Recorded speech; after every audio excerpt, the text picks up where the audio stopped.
السلام علیکم دوستو جب تاج برطانیہ نے ہندوستان چھوڑنے کا اصولی فیصلہ کر لیا تو اس وقت ایک اہم سوال یہ تھا کہ ہندوستان کی ان 584 ریاستوں اور راجواڑوں کا کیا بنے گا جنہوں نے ضرورت کی ہر گھڑی میں تاج کے ساتھ اپنی وفاداری نبھائی تھی۔ یہ وفاداری فوجی امداد سے لے کر مالی امداد تک ہر سطح پر قائم تھی۔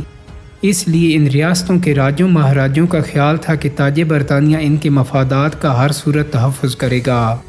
لیکن جب آزادی کے اعلان سے 2.5 ہفتے پہلے 26 جولائی کو لارڈ ماؤنٹ بیٹن نے ریاستوں کے نوابوں اور مہاراجوں کا دربار منعقد کیا تو اس میں اپنا 2 ٹوک موقف بیان کر دیا کہ کسی ریاست کو آزاد حیثیت نہیں دی جائے گی بلکہ انہیں پاکستان اور انڈیا میں سے کسی ایک کا انتخاب کرنا پڑے گا۔ اس حوالے سے کوئی واضح پالیسی بھی نہیں دی گئی جس کی وجہ سے کئی ریاستیں آخر تک ڈاؤٹ کا شکار رہیں۔ کانگریس اس معاملے میں شروع ہی سے 2 ٹوک موقف رکھتی تھی کہ تمام ریاستیں ہندوستان کا جزو ہیں اور انہیں کسی صورت الگ نہیں کیا جائے گا۔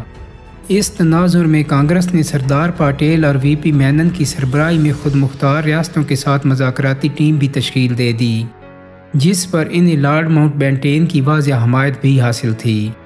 بیکانیر، برودا اور راجستھان کی کچھ دوسری ریاستوں نے آغاز میں ہی بھارت میں شمولیت کا اعلان کر دیا، تاہم کئی ریاستیں ایسی بھی تھیں جو بھارت میں شمولیت نہیں چاہتی تھیں۔ ان میں سے کچھ چاہتی تھیں کہ انہیں آزاد حیثیت سے تسلیم کر لیا جائے جبکہ کچھ پاکستان میں شامل ہونا چاہتی تھیں۔ ہندوستان کی جنوبی ساحلی ریاست ٹراونکور وہ پہلی ریاست تھی جس نے بھارت میں شمولیت سے انکار کیا تھا۔ ریاست اسٹریٹجک حوالے ہی سے اہم نہیں تھی بلکہ معدنی وسائل سے بھی مالا مال تھی۔ اس کے دیوان سر سی پی رمام شوامی ایار جو ایک ممتاز وکیل بھی تھے، انہوں نے 1946 میں ہی اپنی ریاست کی آزاد حیثیت برقرار رکھنے کا اعلان کر دیا تھا جسے قائد اعظم کی حمایت بھی حاصل تھی اور کسی حد تک برطانیہ کی بھی، کیونکہ ریاست مونازائٹ نامی جہاز سے مالا مال تھی جسے ایٹمی ہتھیاروں کی تیاری میں استعمال کیا جا سکتا تھا۔ دیوان جولائی 1947 تک اپنے موقف پر ڈٹے رہے لیکن کیرلا سوشلسٹ پارٹی کے ایک کارکن کی جانب سے دیوان کو جان سے مارنے کی کوشش کی گئی، جس کے بعد دیوان نے بھارت میں شمولیت کا اعلان کر دیا۔ موجودہ انڈیا میں ٹرانکور کا رقبہ اب کیرلا، کنیا کماری اور تامل ناڈو پر مشتمل ہے۔ دوستو، راجستھانی ریاستوں میں سب سے بڑی راجپوتانہ ریاست جودھ پور کا معاملہ بھی عجیب نوعیت کا ہے۔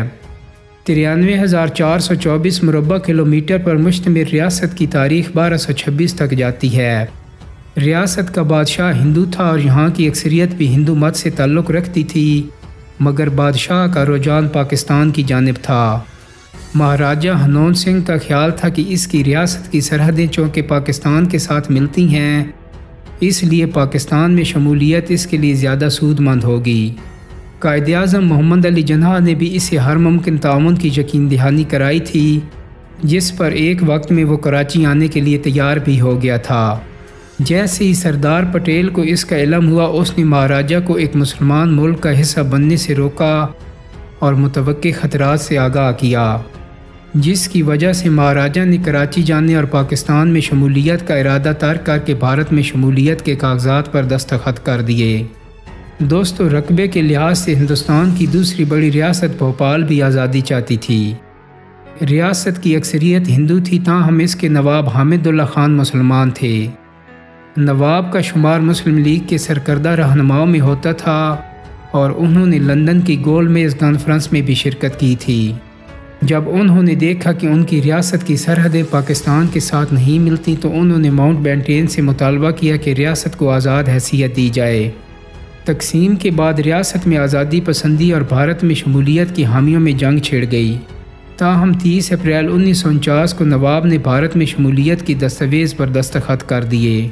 دوستو، رقبے کے لحاظ سے ہندوستان کی سب سے بڑی ہونے کے ناطے حیدرآباد سب سے اہم ریاست تھی جس کی آبادی کی اکثریت ہندو تھی، تاہم نظام عثمان علی خان نے برطانیہ سے مطالبہ کیا کہ انہیں دولت مشترکہ میں ایک آزاد ریاست کی حیثیت سے شامل کیا جائے، جس پر لارڈ ماؤنٹ بیٹن نے کہا کہ برطانیہ اس پر راضی نہیں، اس لیے آپ کو دونوں نئی ریاستوں میں سے کسی ایک کا انتخاب کرنا پڑے گا۔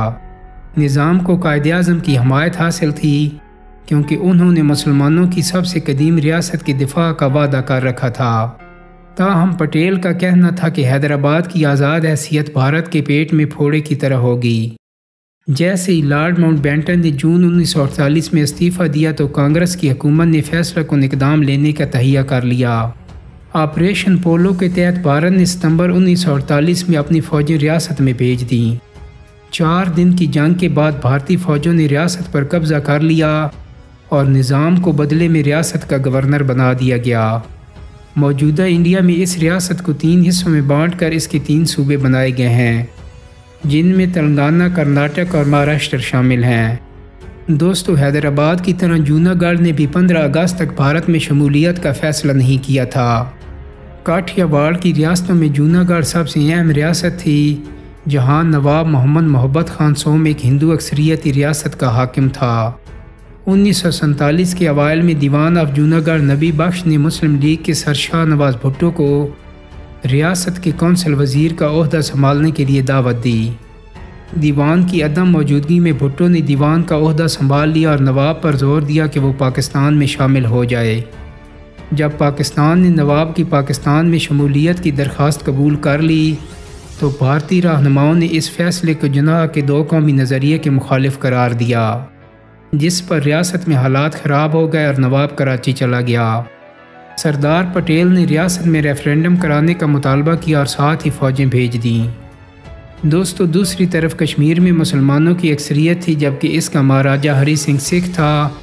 چنانچہ اسے معلوم تھا کہ اگر اس نے بھارت میں شمولیت اختیار کی تو مسلمان بغاوت کر دیں گے، اور ہوا بھی یہی کہ مہاراجہ کے خلاف بغاوت میں 2 لاکھ لوگ مارے گئے۔